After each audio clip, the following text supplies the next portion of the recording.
सत्य गुरुवे नमः। साधु को मत भेड़ समझो, साधु का स्वामी शेर। सत्यानंद यदि साधु छेड़ा, स्वामी कर दे ढेर। भेड़ किसको कहते हैं? कमज़ोर।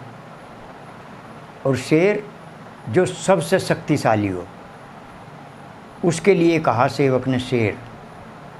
उससे शक्तिशाली कोई नहीं। तो साधु को कभी कमज़ोर नहीं समझना चाहिए, क्योंकि उसका मालिक सद्गुरु है, पार ब्रह्म परमेश्वर है, परमपिता परमात्मा है, जो राजाओं का भी राजा है। उससे बड़ा राजा कोई नहीं है।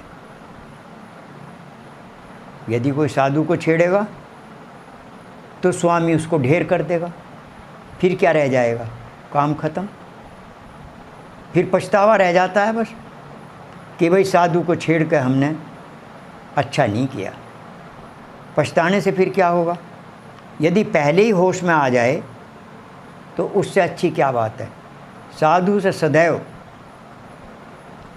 होश में बात करनी चाहिए, न कि बेहोश में। साधु तो बेचारा समझ लो, ऐसी समझो जैसे भेड़। जैसे साधु को किसी ने कोई गाली दे दी, अपशब्द कह दिया, साधु तो सुन के आगे को चल देगा। उसे तो समझ है कि तेरा कहाँ लग रही है गाली। जब इसको फल बन के आएगा, रंभा जाएगा, फिर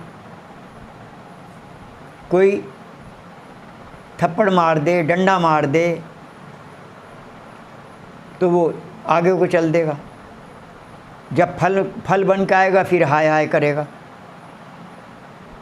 तो साधु को कभी नहीं सताना चाहिए। साधु सच में ही भेड़ होता है। कहा भी है, खोद खाद धरती सहे, काट कूट बन रहा है, कुटिल वचन साधु सहे, और से सहे ना जाए। जो कुटिल वचन है साधु सहन कर लेता है, आगे को चल देता है। आगे को चल, वो तो झोली उठाई, आगे को चल दिया। संत ने भी कहा, साधु की तो बात क्या है, संत ने कहा, दुर्बल को न सताइए, जाकी मोटी हाय, मुई खाल की श्वास सो, सार भस्म हो जाए। सार कहते हैं लोहे को, और मरी हुई खाल सार को भस्म कर देती है, लोहे को भस्म कर देती है। अब तो मोटरें लग गई, हाथ से चला लेते हैं। पहले एक ऐसा होता था, एक मरे हुए पशु की खाल होती थी, उसका एक मुंह आगे भट्टी में लगा देते थे, और पीछे दो लकड़ियों की बनी हुई होती थी। उसे हाथ से जब पीछे को करते थे, ऐसे खोल देते थे हाथ से उसका मुंह। जब हवा भर गई, जब धकेलते तो आगे को नीचे को दबा देते, ऐसे दबा के और दबा देते थे, भट्टी में हवा लगती थी उसकी।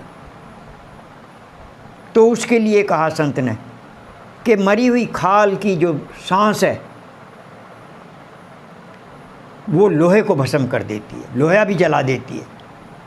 तो इसी तरह से अब वो तो दुर्बल के लिए कहा, और भाई साधु की तो बात ही क्या है। साधु के लिए कहा, जो एक शिव योगी की सेवा कर देगा, समझ लो करोड़ों दिव्यों की सेवा कर दी, करोड़ों। और यदि एक शिव योगी को सता दिया तो करोड़ों दिव्यों को सता दिया। शिव योगी किसे कहते हैं? पार ब्रह्म परमेश्वर का जो सुमिरन भजन करता है, जो आत्मचिंतन करता है। शिव किसे कहते हैं? एक तो पार्वती के पति शिव हुए थे, एक पार ब्रह्म परमेश्वर को भी शिव कहते हैं, सूर्य को भी शिव कहते हैं, और पर्वत को भी शिव कहते हैं। यहाँ जो शिव कह रहा है सेवक, वो पार ब्रह्म परमेश्वर के लिए कह रहा है, सद्गुरु के लिए कह रहा है शिव।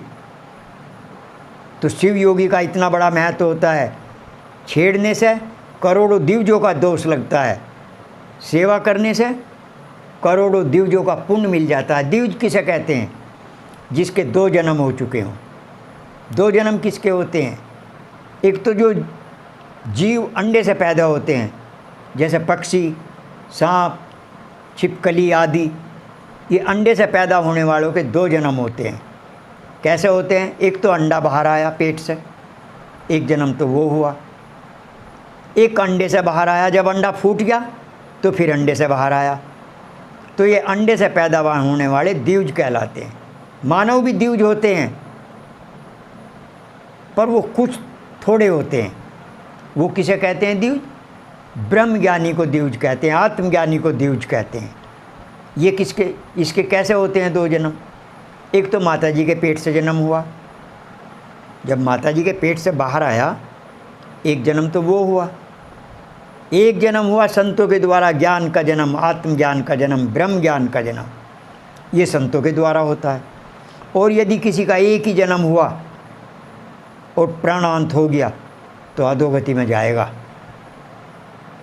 और जिसके 2 जन्म हुए, द्विज हो गया, ब्रह्म ज्ञान का जन्म हो गया और सत की मर्यादा में रह के कार्य करेगा, उसकी सद्गति हो जाएगी।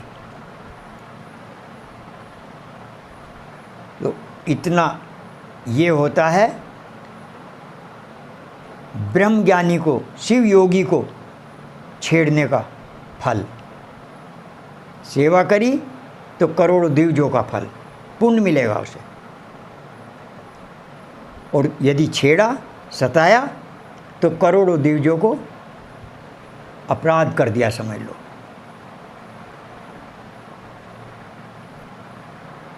तो मेरी बहनों, मेरे मित्रों, शिव योगी को कभी नहीं छेड़ना चाहिए।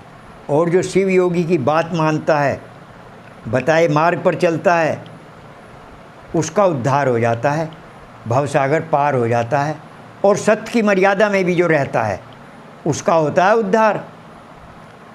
ये नहीं कि भाई बात तो मान ली और सत्य की मर्यादा चली करी नहीं, पहली बात तो वहीं वो वचन तोड़ दिया। तो जो मर्यादा में रह के कार्य करेगा, उसका उद्धार हो जाएगा। प्रेम से बोलिए श्री सद्गुरुदेव महाराज की जय।